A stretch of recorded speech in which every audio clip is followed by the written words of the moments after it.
This episode is brought to you by Anchor.fm. If you haven't heard of Anchor, you should definitely check them out. It's a super easy tool that anyone can use to create and distribute their podcast. It has everything you need, and you can do it all from your computer or even your phone. Need your podcast cover art? There's a tool. Music and sound effects? They have you covered. Want to record on the fly? It's easy with the app. Now you may be saying to yourself, I already have a podcast. No worries, just create your account, upload, and publish to Spotify, Apple Podcasts, and many more. Looking for some walking around money? Anchor connects you with advertisers who match your brand. It's a one-stop shop for all of your podcasting needs. Download the free Anchor app or go to Anchor.fm to get started. You're listening to Biz Quick. This is where Julie and Corey provide quick and useful information to small business owners. Biz Quick is the podcast where small business owners get to showcase their businesses and receive expert advice and guidance in areas many entrepreneurs struggle with. And you, the listener, get solutions, tips, and tricks on real-world topics that many small business owners face. Julie and Corey are the experts small businesses hire when they need solutions. And the Biz Quick podcast is just one way they deliver those solutions. Let's start the show. Hello and welcome to BizQuick. I'm Julie. And I'm Corey. And on today's show, we have Aaron Nash. He is the founder of PFit Fitness and WAYT Nutrition. And we're pretty excited to have him on the show because he's done some pretty big things in a very short period of time. And we've got a bunch of questions to ask him. But before we bring him on, Corey and I are going to talk a little bit about scaling a business, which we have found to be one of the most difficult things for entrepreneurs to do.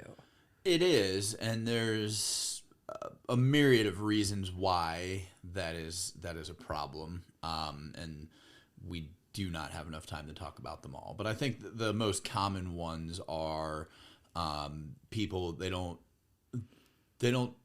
build their business with growth in mind.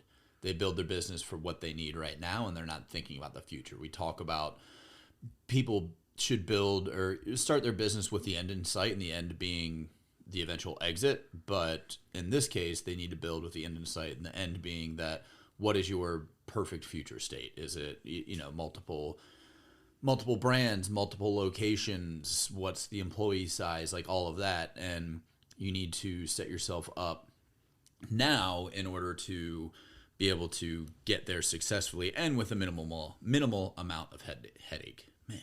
Yeah, that was tough. That was a mouthful, but you did really good. And I just want to, acknowledge that you used the word myriad on here. That's very nice. We don't use that word enough. We do not. So thank you for throwing that in there. I think a lot of entrepreneurs start off, they just create a job for themselves, right?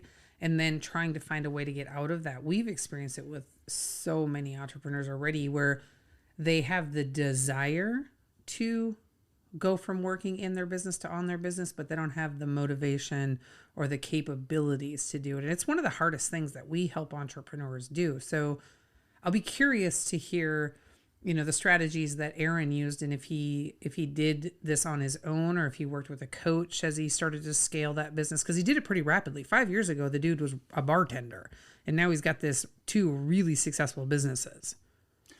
Yeah, and the problem that I think, again, that a lot of people have when it comes to they create that job is that they either don't want to give up control, they don't know how to give up control, or they can't see the benefit of paying for somebody else to do work.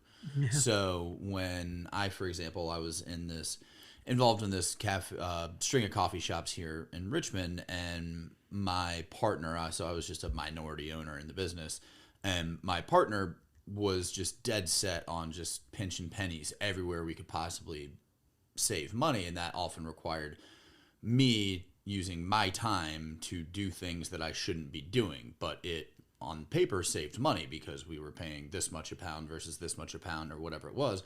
And I tried to explain to her numerous times that the time that I spend driving to and from stores or between locations and doing all of the stuff with it's just like it's dead time for me would make more sense if we paid a little bit more for a product to get delivered, or if we paid an employee to do the work. But there was no way to convince her that it made sense to pay somebody else to do the work because we could save that $10 an hour by having me do the work versus paying somebody, $40 a day to do that work. Whereas I could then take that, let's say 4 hours a day and put it towards something else that would actually make money. Yeah. And then that's the problem, is that when you go from working in your business to wanting to go in your business on your business, when you're doing all of this extra work, you don't have the bandwidth, you don't have the mind, you don't have the energy to do the things that you need to do to grow your business. Mm-hmm. I think maybe the message there is that your time is not worth as much as you think it is. Whose time? Yours. Oh, no. I'm just kidding. There's a reason I left that business and why it's failing now. So. Yeah. No, I know. That was a poor attempt at humor. It failed. I'm sorry. We need the sad trombone music there. Leave the jokes to me, all right? Okay. From now on, I will leave the jokes to you. But yeah, I think that it's really hard when you're first starting a business to understand how to value time and how to equate that to money, right? So I know it wasn't that long ago that we had the conversation of, I think it's just time to hire an admin or get somebody to help, right? Because there were just so many small little tasks that we were doing daily that we could have easily paid somebody else to do. And, now that we have Frances, the intern, like, things are much different, and she takes those tasks and she handles them, and we don't even really have to think about it. So we got very lucky with Frances. Yeah. When I say we, I really mean me, because she's really helping me. Thank you for acknowledging that. I was like, my life has not changed one bit. In fact, it might have got a little more complicated. Not too much more, but a little more complicated now. Well, yes. And I appreciate that you took on extra burden so that we could alleviate some things off my plate. Because you said admin, and I was like, oh, there's some things I'd like to unload. Guess whose workload is still the same, everybody? Not Julie's. Yeah, that's fair. But so helping people to understand when it makes sense to bring in somebody, even if it's a part-time resource or an intern, paid intern, whatever it is a really important step in growth. It is, and it seems like it seems counterintuitive, because you're like, I can just do this work, it's not going to cost me any money, but it does cost you something. Everything costs something. Mm-hmm. And even at the end of the day, if you're spending, let's say, $500 a week or something just for extra time that you don't have to work, I mean, like, your happiness, your well-being is worth something, and that's something that a lot of people don't consider, because they're like, well, that $25,000 a year I can put towards whatever. No. Like, yes. Are you really going to put that $25,000 towards anything? Yeah. Probably not. We tend to think as entrepreneurs that it's supposed to be really long days and no days off, and just complicated and filled with lots of like menial administrative tasks. So we're just supposed to do everything ourselves, and that's not the way it's supposed to be. That is correct. All right. I think we probably should break and bring in Aaron and get started with the fun. Hey everyone. If you're like most entrepreneurs out there, time is not something you ever seem to have enough of. We get it. There are a million things that need your attention, both in business and in your personal life. That's why we created Time Bomb. This is a self-paced course designed to help you determine what your time is worth and where you should be spending those precious hours every day. Right now, we have an option to buy the bundle, which also includes products designed to help you become more efficient with your time. It's a $70 deal you're getting for only an additional $30. Head on over to sbpace.com to learn more. Time Bomb. Take control of your calendar, gain control of your life. All right, welcome back. We've got Aaron Nash with us out of Southwest Florida. Aaron, thanks so much for joining us. Thanks for having me. Let's just start off with a super easy question for you. What is your entrepreneurial superpower? For me, it's probably systems development and culture. Those are probably the two things that people at least ask me the most questions on or respect my opinion on the most. Oh, those are great. That culture one is so important, right? And I think people tend to overlook the need and the importance of systems and processes. So I think both of those are going to explain a lot about your ability to grow and scale so quickly. So I know that, 5 years ago you were a bartender, and now you've got some really big businesses. And so we really want to talk about that ability to grow and scale so quickly. It's one of the areas that we have seen entrepreneurs struggle with the most. And so we're really curious about how you were able to do that. Sure. The trick with scaling is this, and I learned it the hard way, right? Is it takes a lot longer than you think. So while you may say, yeah, 5 years ago I was a bartender, I was when I first moved down here, because I moved down to Florida on May 16th, and what we built since then is what most people know me for now. But what they don't understand is that for 3.5 years before that, I worked for a buddy in West Michigan, and I pretty much got a PhD in how to open a fitness boutique from him, helping him open his first 4. And then before that, about 10 years in the personal training space and bodybuilding space and competitive space like that. So, it's hard to say that we've seen such explosive growth in 5 years when realistically, without that base knowledge of the 15 years prior to that, we wouldn't have had the 5 years that we've had so far, right? And obviously in the last year and a half, the exponential growth that we've had just with the different verticals.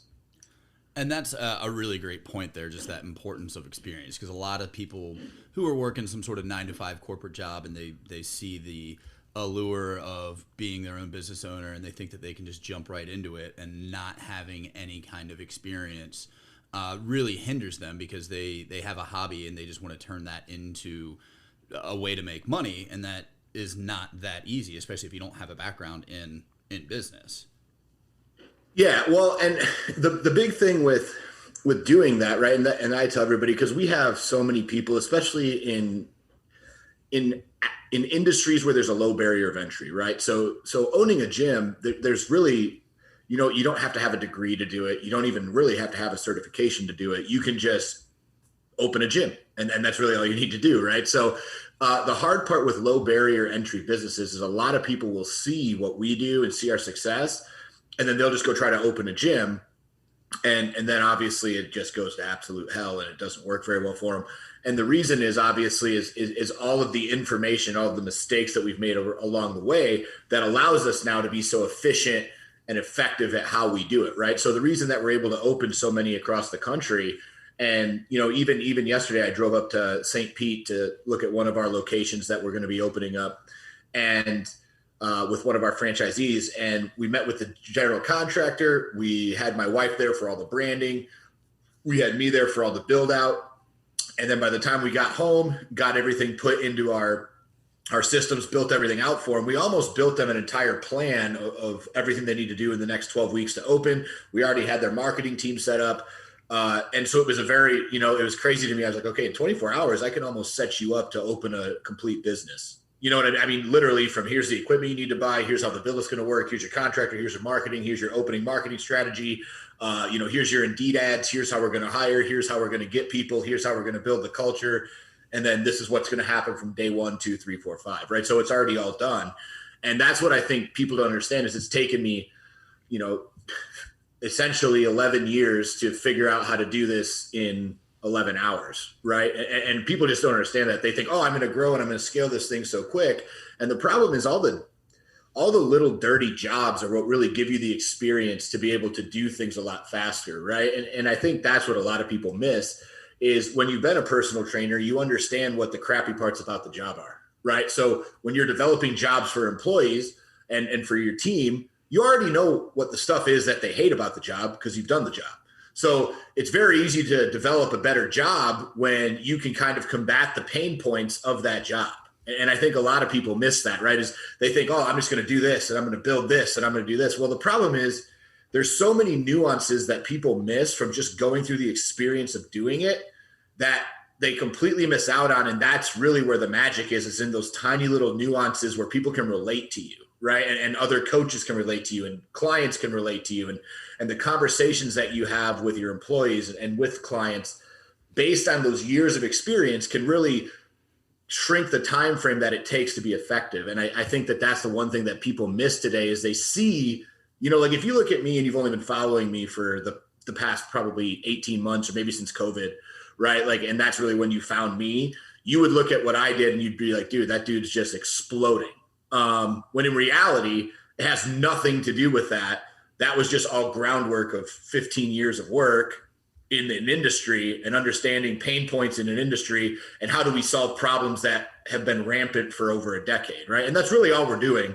And that's all any business really is doing, right? Is what problem are we solving for what exact person, and how can we replicate that over and over and over again? Yeah, it's almost like you've built a business in a box, if you will, for opening up the gym locations, right? You've made it really, really easy for anybody to buy into your franchise and be set up for success. And I think a lot of people miss that, how repeatable some of the stuff is that we do once you know how to do it. Yeah. And, honestly, that's the only reason we opened our fourth location that we own corporately, right? Or I own personally, I shouldn't say corporately, it's one person. So, we opened it for two reasons. One was we wanted to make sure that all of the processes when we opened a gym, that we were really dialed in on it, right? We had done it 3 times. We'd gotten better every time, but we really wanted to make sure that we went back to day zero of our mindset when we opened is what am I doing subconsciously? Because I've done this so many times now that I'm going to miss and not tell them. So we tried to write everything down, tried to get every little detail of, they're going to need this license. They're going to need to do this. They're going to work with the contractor on this. They're going to need to order equipment this far out. They're going to need to call this person, and this person to make sure there's no red flags when it comes to flooring and all, you know what I mean? Just a million things that can red flag your business in the efficiency of an opening. Right. And then on top of it, we also wanted to open a gym during COVID, mainly just for the story, right? The legacy story of, while everyone else was shutting down our industry, we actually opened one. And it was a legacy thing for me and my team. Even still, when I say it, I get goosebumps just because we know the power of what that's going to mean in 10 years. Yeah. I love that because, just the fact that, you were able to document and write everything down because Corey's getting ready to open a restaurant. So in addition to SB Pace, he's launching a restaurant and his goal is to have multiple restaurants, right? And so a couple of weeks ago, he was like, Julie, we just need to document everything so that it's this easily repeatable process so you can open and open and open. And he's opened several restaurants in the past. So it's a little bit easier for him to do this one right now that he's doing, but understanding that value of what's repeatable, what lessons did we learn the hard way, and what can we do to avoid that in the future so that we can get up and running faster and be successful faster. Thank you, Julie. Yeah. You're welcome. Did I just steal your thunder? And I think with that, though, I think one of the cool things is when you've been what I like to call an operator in a business, right? So when you've washed the dishes, when you've been the bartender, when you've been the server, when you've been the busboy, when you've done all these things, and you get good at all the processes, you know what to do when you get to day one. Right. So the hard part is, well, how do I get from day 0 to day 1? And then once you figure that out, well, now you really know the systems and you really can start to get some momentum behind it because as somebody, I was in that industry forever. I love food service. It's where I grew up. So for me, that was just second nature. But really seeing, when I was helping my buddy open gyms, day 1, I knew what to do when I got to day 1. If I could figure out how to get open and get butts in the seats, I knew exactly what I needed to do to be successful because I had done it repeatedly.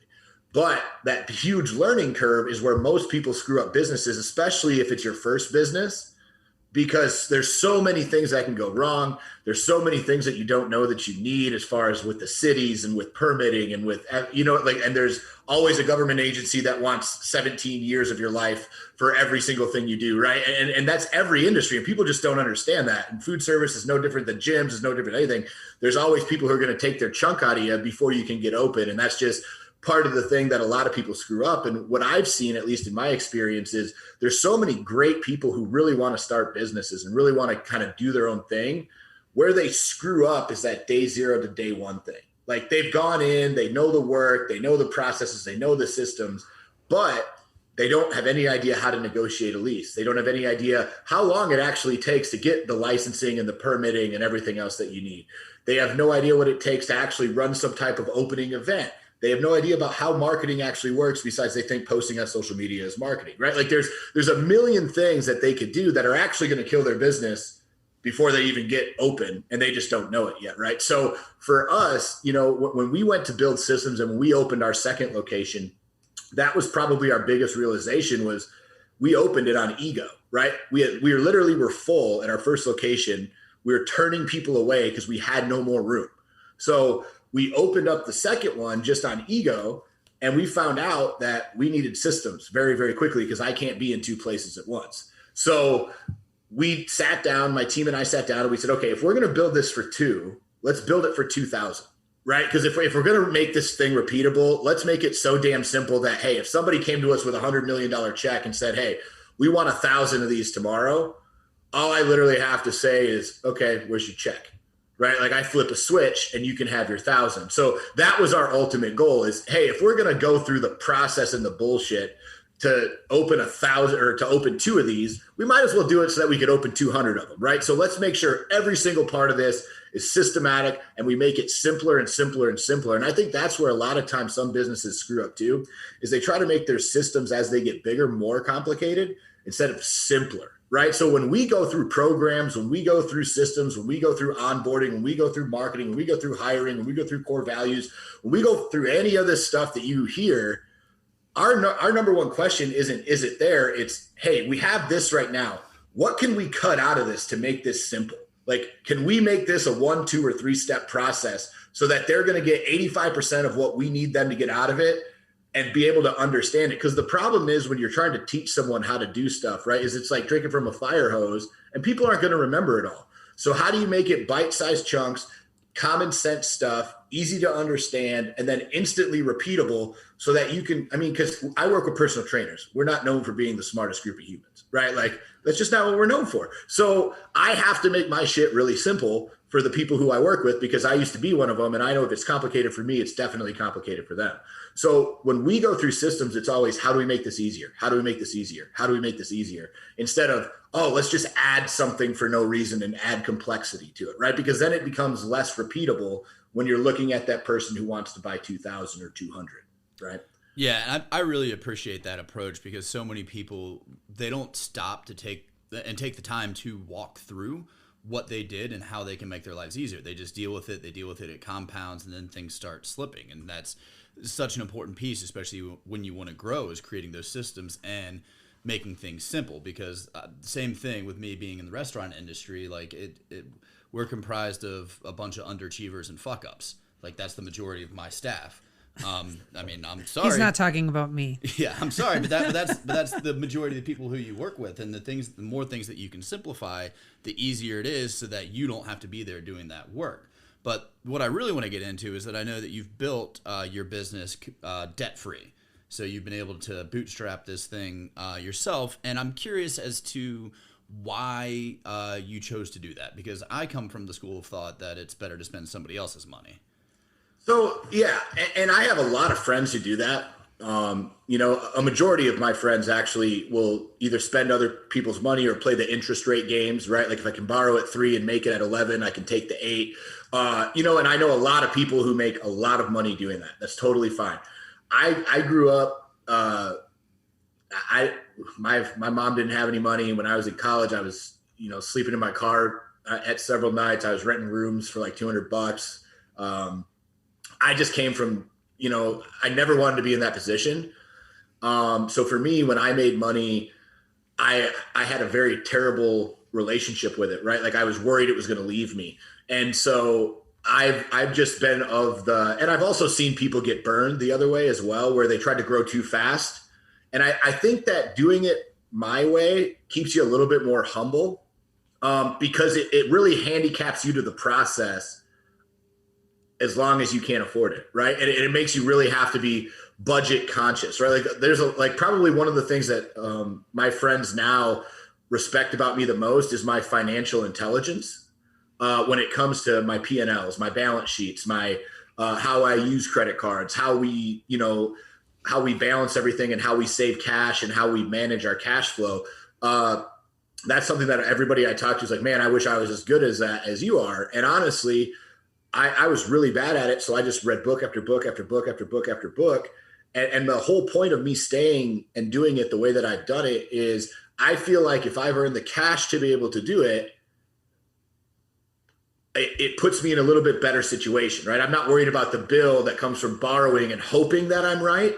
And also it allows me to scale jobs as the money allows, right? So this is the other side that, especially as we're franchising, that I'm doing right now with my guys, is because I have so many great people who want to move up and do different things inside of the business. As the business can afford it, we can slowly transition them into their full-time job, but then they have extra jobs as we transition them into a different job. But it only happens as the winning happens in the business, right? So if the business can't afford, like there might be a job that's super available when we have 25 locations open, right? But if we're at 5, well, it doesn't make sense to spend that salary because that money's not there to do it. Now, could I go out and leverage a couple hundred G's and make it a no problem thing? Absolutely, I could.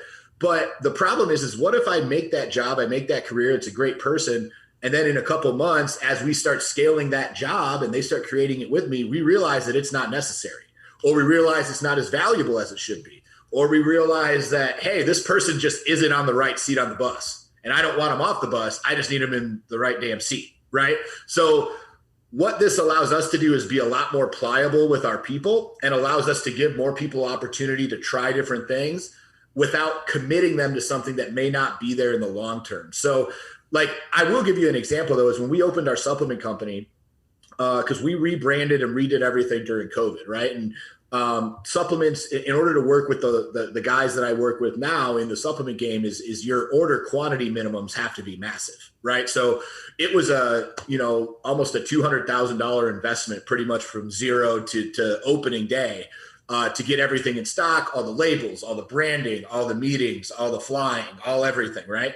And I did borrow money to do that.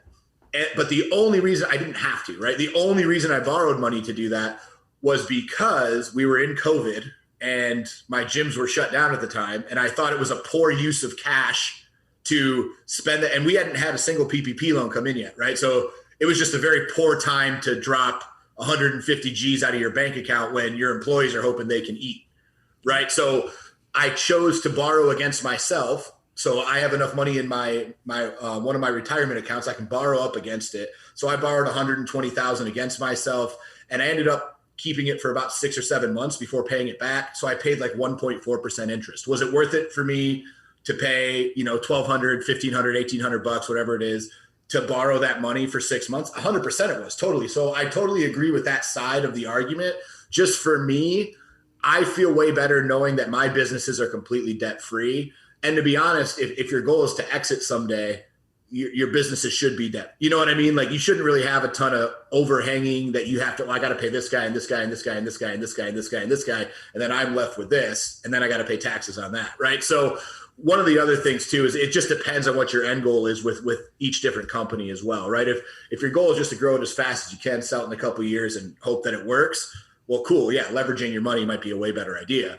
If you're trying to build something that you're going to have for 10, 15, 20, 25 years, in my personal experience, I just sleep better at night. And I've seen guys who make 5 million a year who are leveraged 5.5. To me, that would be the most stressful thing on earth, right? Like I get credit card bills now that are $100,000 in a month, and I'm just freaking out, right? I can't imagine what it would be like knowing that, oh yeah, our companies are bringing in 5 million, but I'm leveraged at 5.5. Like, that's mind blowing to me. Like, it would cause me more anxiety than it would protection and safety. And that's also the reason that we charge our clients monthly and we don't do discounts on paid in fulls, is I know on the first of the month how much money is going to come in, so I can budget every month accordingly.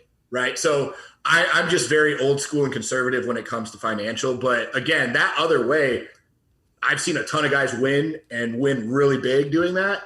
Again, it's just a risk reward thing. And I think it's just a personal problem or preference, not problem.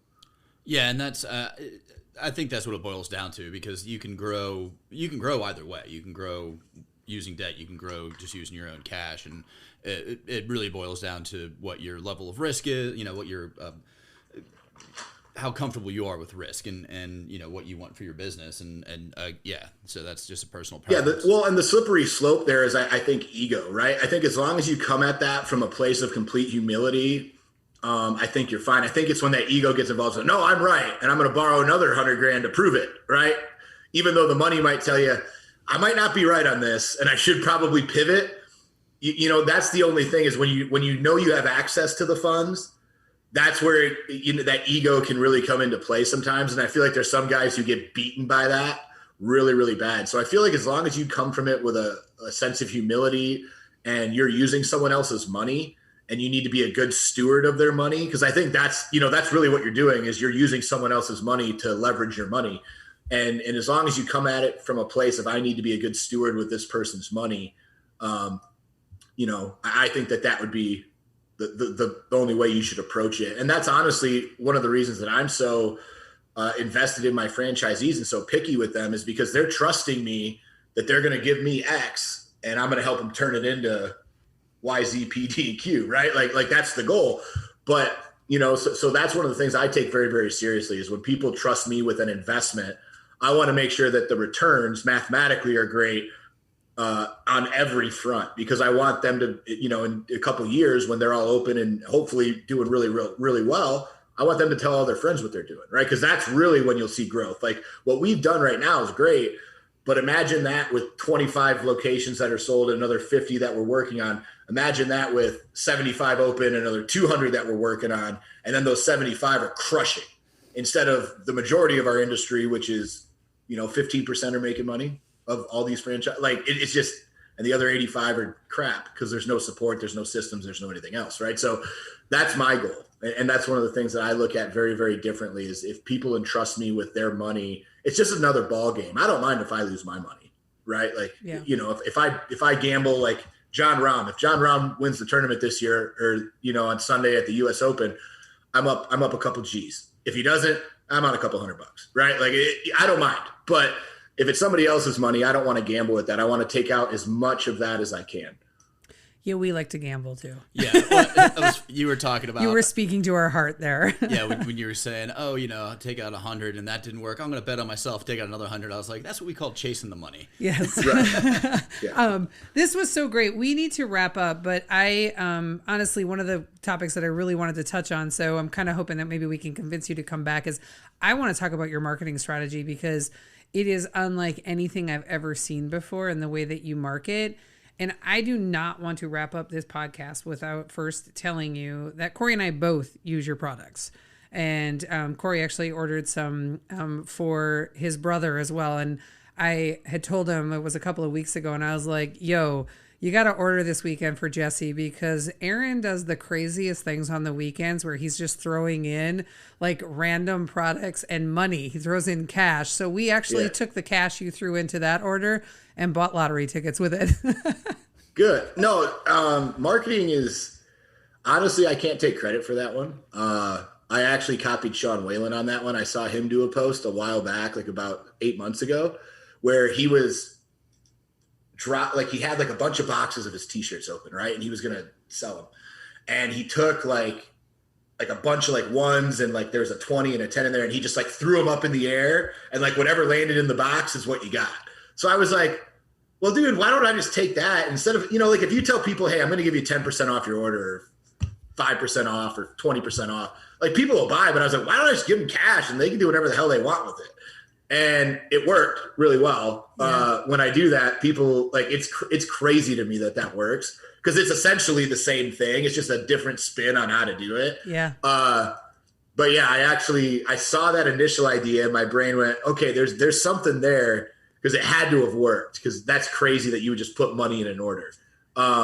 And so that's kind of where that started. But yeah, anytime you want to talk about marketing is fun for me. It's great. It's a great concept. And I will say I watched, I don't know, it's been a couple of months now. You had posted a video about like 3 different types of protein powder, right? And it was, I can't remember the first one, but I know the second one was First Form, and then it was yours. And you talked about the different way that they're processed.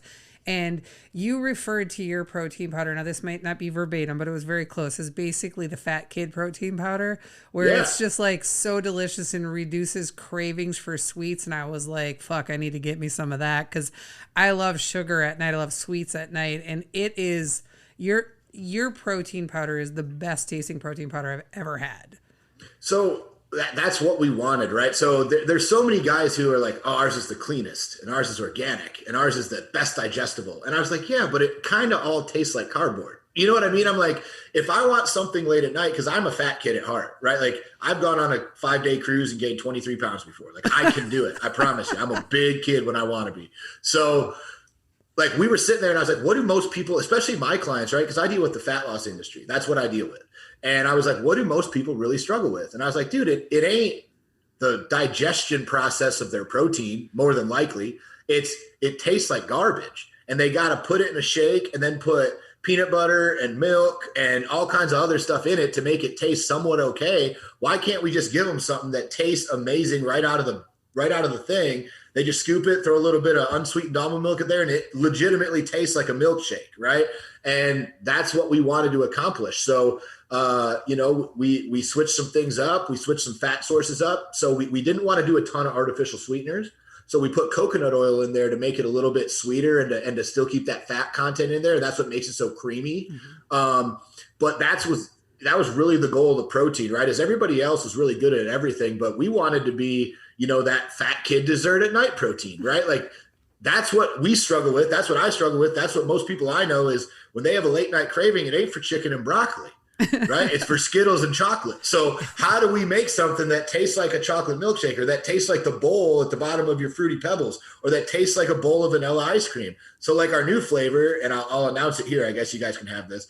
It won't come out for a few months, but like we figured out cookie dough, and I'm not kidding you. It tastes just like that. Like when I was a kid, you go to Walmart and you buy the refrigerated cookie dough that they tell you not to eat anyway, but you eat it because it's cookie dough, right? Like it tastes just like that. And I'm so excited for it. So everything that we come out with, it has to be like, we really want it to taste good, because it doesn't have to taste like crap to be healthy. And I think that's what most people, they're like, oh, it's healthy. And there's like this stigma that healthy has to be no flavor. In reality, it's way healthier to grab a protein shake than grab a chocolate shake. It's way healthier to grab that vanilla ice cream shake than to grab the vanilla ice cream. So we just want to help people make healthier, conscious choices. Great. I love that. Thank you so much for coming on our show, Aaron. Can you tell our listeners how they can find you, how they can find your products, or anything special that you want to talk about and let our listeners know? Yeah, sure. So all of our products for supplements and any new products that we have come out, we have a blog, we have free coaching, we have all that stuff. It's just WAYTnutrition.com. So WAYT. Just don't misspell it and you'll be fine. WAYTnutrition.com. And that's the majority of all that. If you follow me, understand I'm really not the easiest guy to follow on social media. People either really, really love me or they really, really, really, really don't, because I'm very opinionated in what I say. So if you do, Aaron Nash 20. If you don't like me, I do really apologize. I hope it doesn't represent my company's wrong.